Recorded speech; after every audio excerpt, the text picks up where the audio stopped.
Visakha TDP కార్యాలయంలో TDP నాయకులు చోడే పట్టాభిరామ్ విలేకరుల సమావేశం నిర్వహించారు. ఈ సందర్భంగా పట్టాభిరామ్ మాట్లాడుతూ ప్రజలపై ట్రూ అప్ ఛార్జీల భారం పడకుండా దాదాపు 4,500 కోట్లు కూటమి ప్రభుత్వం భరిస్తోందన్నారు. గత 5 ఏళ్లలో 9 సార్లు విద్యుత్ బిల్లులు పెంచి 32,000 కోట్ల అదనపు భారం వేశారని తెలుగుదేశం నాయకులు చోడే పట్టాభిరామ్ అన్నారు. చంద్రబాబు ప్రజలకు అండగా నిలవాలనే ఏకైక ఆలోచనతో ట్రూ అప్ భారాన్ని ప్రభుత్వమే భరించాలని నిర్ణయించుకోవడం జరిగిందన్నారు. వైసీపీ పాలనలో ముఖ్యంగా యూనిట్ విద్యుత్ 5.19 రూపాయలకు కొనుగోలు చేస్తే కూటమి ప్రభుత్వం అధికారంలోకి వచ్చిన తర్వాత 4.70 రూపాయలకు కొనుగోలు చేస్తూ రాష్ట్ర ప్రభుత్వ ఖజానాపై భారం తగ్గించిందన్నారు. అదే సమయంలో ఆక్వా రైతులపై యూనిట్ విద్యుత్ 3.50 రూపాయలు వసూలు చేస్తే నేడు కూటమి ప్రభుత్వంలో యూనిట్ ధర 1.50 పైసలకు తగ్గించి ఆక్వా రైతులకు అండగా నిలిచిందని పట్టాభిరామ్ అన్నారు. ఈ పత్రికా సమావేశంలో VMRDA chairman MB Pranav Gopal, NTR వైద్య సేవ చైర్మన్ సీతాంరాజు, ప్రధాన కార్యదర్శి Lodagala Krishna, media coordinator Pothana Reddy, corporator Narayana తదితరులు పాల్గొన్నారు. చంద్రబాబు నాయుడు గారు ఎప్పుడు కూడా విద్యుత్ ఛార్జీలు పెరగకుండా అనేక చర్యలు తీసుకున్నారు. లాస్ట్ గవర్నమెంట్ 14 to 19 లో కూడా నాకు తెలిసి ఒక్కసారి కూడా విద్యుత్ ఛార్జీలు అనేవి పెరగకుండా ఆయన చెప్పారు. మేలైన విద్యుత్తుని ఇస్తాం, ఇంటరప్ట్ కాకుండా. విద్యుత్ కోతలు కూడా లాస్ట్ టైం 14-19 లో ఒక్కసారి విద్యుత్ అనేది కోతలు లేవు. యాక్చువల్ గా ఇక్కడ మనకి ఏదైతే ఈ ఇంట్లో ఉండేవి అవి కూడా తీసేశారు. ఏది ఇన్వర్టర్స్ కూడా ఆయన ఆల్మోస్ట్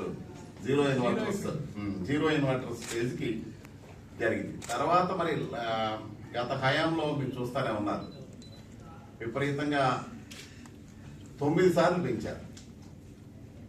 చంద్రబాబు నాయుడు గారు 5 ఏళ్ల పాలనలో ఒక్కసారి కూడా పెంచలేదు.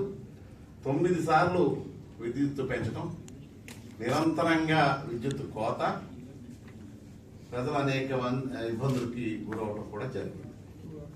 ట్రూ అప్ ఛార్జెస్ పెట్టారు, మళ్ళీ ఎప్పటికప్పుడు పెరిగిపోవడం అని. మరి దాన్ని యాక్చువల్గా చంద్రబాబు నాయుడు గారు వచ్చేటప్పుడు చంద్రబాబు నాయుడు గారు మిగులు విద్యుత్ రాష్ట్రంగా మిగిల్చారు మనల్ని. 2019కి మనది అంటే ఎక్సెసివ్ ప్రొడక్షన్ ఆఫ్ దిస్టింగ్ లో ఉన్నది యాక్చువల్ పవర్ అనేది. అట్లాంటి దాన్ని 9 సార్లు పెంచారు లాస్ట్ టైం విద్యుత్ ఛార్జీలు జగన్మోహన్ రెడ్డి గారి హయాంలో. మరి ఇష్టం వచ్చిన రేట్లు పెంచేసేసి కమిషన్లు కక్కుర్తిపడి విద్యుత్తులు కొనడం కూడా జరిగింది. ఇప్పుడు మళ్ళీ 2024లో నిర్వీర్యం అయిపోయిన ఈ వ్యవస్థను గాడిపట్టడానికి అనేకమైన చర్యల్ని ఈ కూటమి ప్రభుత్వం చంద్రబాబు నాయుడు గారి అధ్యక్షతన తీసుకోవటం మీ అందరికీ తెలిసిన విషయం. మళ్ళీ ఇప్పుడు చెప్పారు ఎన్నికల సమయంలో కూడా మళ్ళీ విద్యుత్తును పెంచాము అని చెప్పేసి. అందుకే ఇప్పుడు యాక్చువల్గా ట్రూ అప్ ఛార్జీలు వసూలు చేసిన ఏపీఆర్సీ కూటమి 4,498 కోట్లు ప్రజల మీద భారం వేయమని చెప్పారు. చెప్తే అది స్టేట్ గవర్నమెంట్ నారా చంద్రబాబు నాయుడు గారు ఏం చెప్పారు, అది ప్రభుత్వమే పరిస్థితి, ప్రజల మీద భారం వెయ్యము అని ఆ విధంగా చర్యలు తీసుకోవడం జరిగింది. తర్వాత యాక్చువల్గా విద్యుత్ ఛార్జీలు ఇప్పుడు కొంటున్నది 13 పైసలు తగ్గించారు. యాక్చువల్ 13 పైసలు ఈ కూటమి ప్రభుత్వంలో 13 పైసలు తగ్గింది. ప్లస్ మీకు తెలిసి ఆక్వా రైతులకి ₹3.50కి యూనిట్ కి విద్యుత్ ఇచ్చింది లాస్ట్ గవర్నమెంట్. మనము రూపాయన్నరకి విద్యుత్ సప్లై చేస్తున్నాం మన కూటమి దీంట్లో. ప్లస్ ఆ రోజున ₹5.19కి యూనిట్ విద్యుత్ కొనుగోలు చేశారు జగన్ గవర్నమెంట్ లో. ₹4.70కి మాత్రమే మనం తీసుకుంటాం. ఇప్పుడు అది కూడా చెప్పారు, రోజు రోజుకి మా ఏదైతే పరిస్థితులు మారుతున్నాయో కాలానికి అనుగుణంగా ఛార్జీలు సాధ్యమైనంత వరకు విద్యుత్ని తక్కువ ధరకు కొనుగోలు చేసి ప్రజల మీద, అందుకే ట్రూ డౌన్ మొదలుపెట్టారు. ట్రూ డౌన్ మూలంగానే మనకి ఈ తగ్గడం అనేది. ఇంతకుముందు 13 పైసలు తగ్గించారు ట్రూ డౌన్ దిస్టింగ్.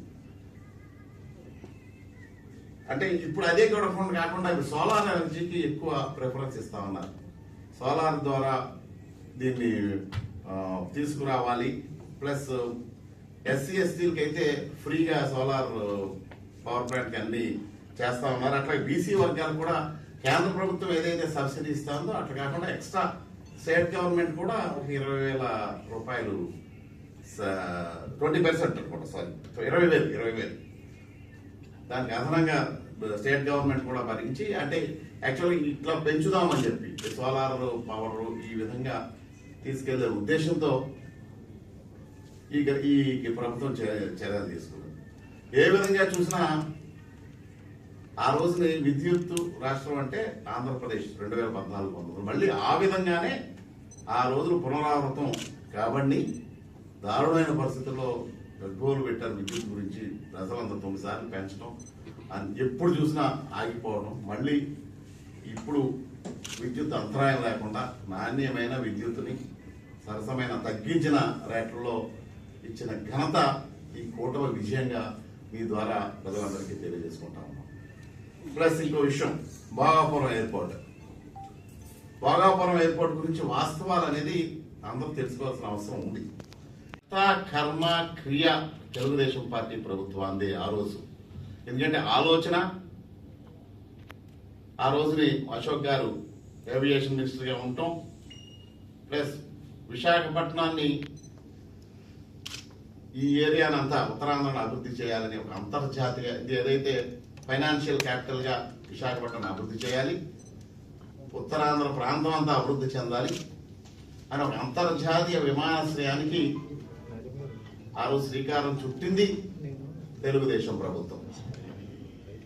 మరి ఆ రోజును ఏదైతే ఈ ల్యాండ్ ఉన్నదో ఎయిర్పోర్ట్ కి సంబంధించిన ల్యాండ్ 2502 ఎకరాలు చంద్రబాబు నాయుడు గారు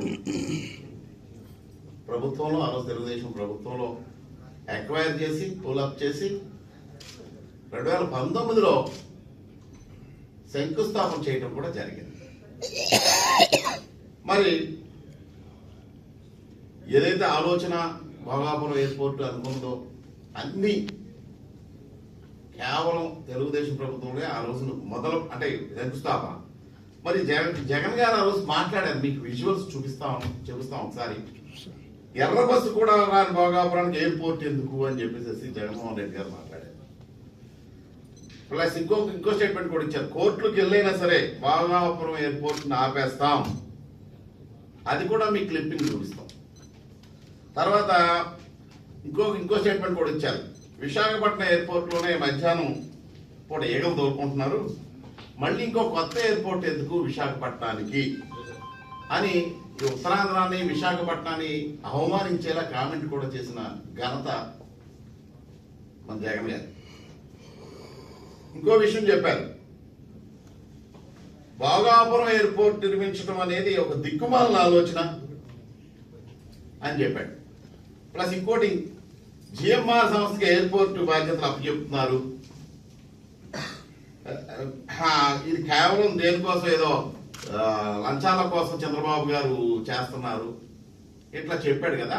చెప్పిన వ్యక్తి రెండోసారి శంకుస్థాపన చేశాడు.